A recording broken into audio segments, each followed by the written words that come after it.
Okay, video 3. Should Take I? 3. Yes, I remember in class when Mr. Moe and Mr. Johnson showed us a video of Bashar al-Assad's army firing onto the crowd and just killing random civilians. Innocent people. Yeah, it got to me. I don't think they should do that when they're protesting for what they believe. Because in here, if we had protesting, we wouldn't fire onto them. We'd control them. We wouldn't kill them. That just bothers me, and I think we should do something about that. They can't just go around killing innocent civilians. Well, we are doing something about that. Something more, like taking them out of power. So yeah, well, again, Well, not with force, but like... How, if not with force, then how? Well, not with like putting our whole army in there, but like a special mission or whatever, just to get rid of Bashar. So you're saying we have a Navy SEAL Team 6 go in and take him out? Basically, yeah. So it's always an option, but it's always a dangerous option because of the ramifications. Because it's a leader of another country, and what gives the United States the authority to be the judge and jury and basically go and take someone out. Obviously he's doing bad things, but there's a lot of ramifications that would be negative for the United States and its allied countries for just doing things like that. So you have to think through what kind of price do you pay for doing that. And if you set a precedence, what would keep another country from putting their special forces in the United States taking out senators or mayors or the president? Right, yeah, but like... you stumped me. But like, imagine if like Obama was doing the same thing. Or that would be bad, and I think first off, he couldn't do that because we have the 3 branches which which wouldn't allow him to do that. But what I was going to say was, I think the UN, the 5 permanent members, which is Great Britain, France, Great Britain, France, China, Russia, and the US. I think we need to take a vote on whether or not we should do that. And then if they're into it, or if they all agree, then I think we should. Or maybe I'm just off.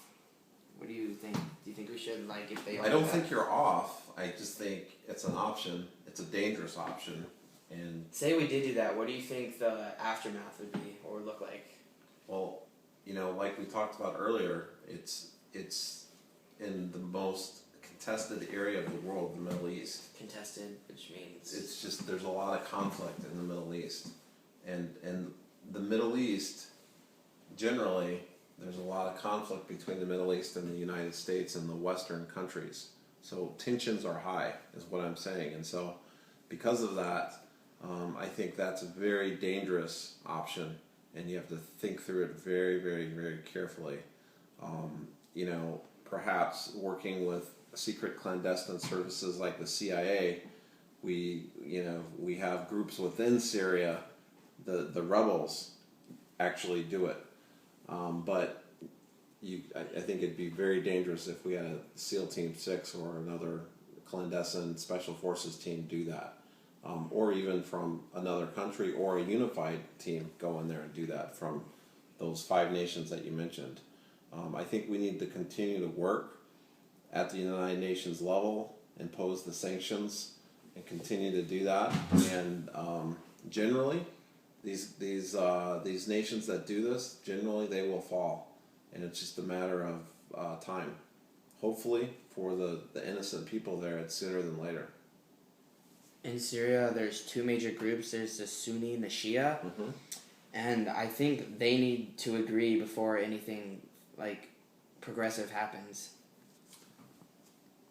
That's a good assumption, but the Shia and the Sunni are 2 different groups of Arabs, of Islamics. I know that, but they need to like put aside their differences in religion and agree to govern the country first. So let me put that in context for you. First of all, they haven't gotten along for thousands of years. Similar to, put it in terms of Catholics and Protestants, You know, they're two different groups of people that have very religious and philosophical differences, and so just saying they need to come together is like It's an saying, understatement. right? It's very big understatement. Now, should they try to take some leadership and figure that out? Absolutely, but you had the same problem in Iraq with the Shia and the Sunnis, and you have that in most of the Arabic countries. So it's something that needs to be worked on, but I think you can't oversimplify it by stating they just need to work together better. Now back to the original question, just to run through it one more time. What should the United States and or the United Nations do about Syria? What do you think again they should do? Just like I said at the beginning, I think we need to continue to work with our allies in NATO and the United Nations. I think we need to continue the sanctions. I think we need to continue the diplomatic negotiations and discussions. We got to keep it's what you got to keep the communication lines open. We got to continue to talk.